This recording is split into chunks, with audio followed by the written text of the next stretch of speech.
you know, freak shows have been around since the mid-16th century, showcasing people with all kinds of things, deformities and tattoos and piercings and crazy skills that are out of the ordinary. Now, a local show called Freakshow Tell is educating people about the world of circus sideshows. And it was created by Thom Britton, and this morning he's actually joining us live to talk all about the show. So, Laura and I are a little nervous here, Thom. Nothing to be nervous about. I'll start you off with a couple of questions because people don't know a lot about the Freak Show. Do you know where the incubator was invented and tested? The incubator. Would it be like 47 years? This doctor, he had it here in Chicago at the fair and at Coney Island. The longest running Freak Show exhibit ever was incubators. You're kidding. Scientific testing was done. At the turn of the century, science demonstrations by scientists were the most popular entertainment. So that's kind of what you do. So you go through, your show is like a show and tell, and you go through all these different things and you explain to the audience what's going on. Like exactly that. I use the sideshow and it's sort of bombastic, step right up as a hook to get the people in. And then once you're in, you naturally, right? But you naturally don't get too close. We're about to play with fire. If I say I have a two-headed duckling, you have questions. Yeah. It's called polycephaly. It's a congenital birth disorder. If I say I'm going to eat fire, immediately you have questions. And my show's for 18 and up, which means I need to hook the adults who aren't as naturally inquisitive. We lose it as we get older for whatever reason.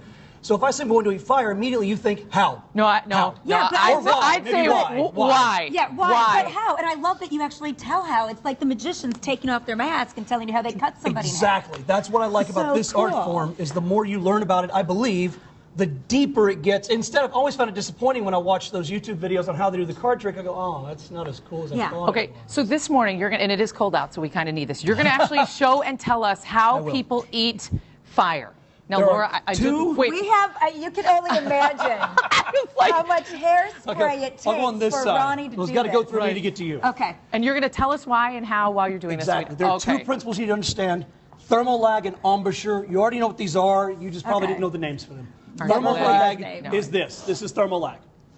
So you get what I'm doing. If I stop, I get hurt. If I keep going, if you were a kid in the Boy Scouts or Girl Scouts, you did this. We learned that in Thermal lag applied to fire eating is just a little bit more evolved.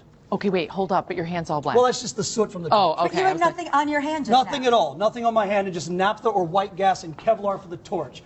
There's nothing deceptive. I'll try and explain everything I can. So if I'd done that slowly, I would have burned, just like you.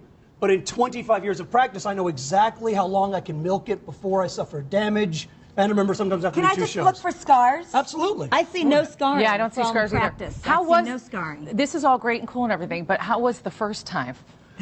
So the other part is embouchure, and that goes to your question. Okay. So embouchure is how you hold your mouth. And what happens is, pretend that's the torch in my mouth. When you put it in your mouth, you hold it for a few seconds, and you build a pocket of fumes between yourself and the membranes. And you find it by instinct, and that's the answer to your question. When you first do it, you get burned.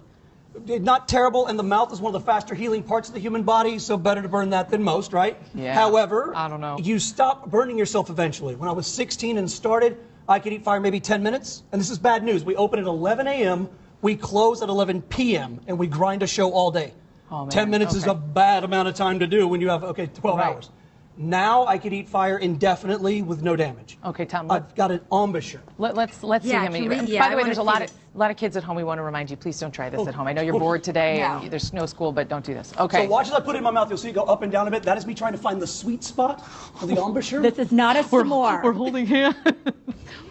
Oh man. What about your beard? Oh God. Oh! Yay! That was crazy. I'll show you something with that. So I talk about that pocket of fumes that I'm holding in my mouth. So I'm going to do three things. I'm going to put the torch in my mouth and not close my mouth, pull it out still lit. What that'll do is leave a pocket of gas behind that's hot. It'll light on fire. So now the torch is away, still on fire, my mouth is on fire. This is a more advanced trick you may want to practice before you show your friends. Right. Once it's lit on fire, I'm then going to transfer. So I will light myself on fire. That's called chewing the flame or human candle. Oh, of course. I'll transfer the flame, and then I'll hold. You'll see 3 points of fire, one in each hand and one coming out of my face. That's called the human candelabra.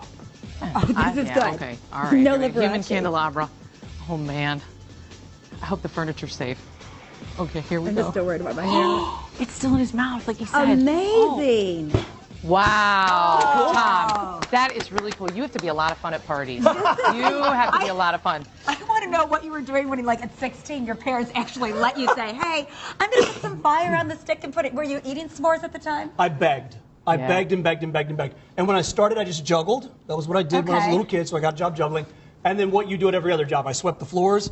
I painted the canvases. I sold the tickets. I was good at talking. I mean, as good as a 16-year-old is. Yeah. So I was good at going out there and doing the, ladies and gentlemen, right this way, only 50 cents, and smiling and being personable. All right, we love you, Thom. Thank you so much. If you want to check him out for the show times, you can learn more at Freakshow Tell. Visit freakshowandtell.com. By the way, the cost of the show is however much you think he's worth. That's very cool.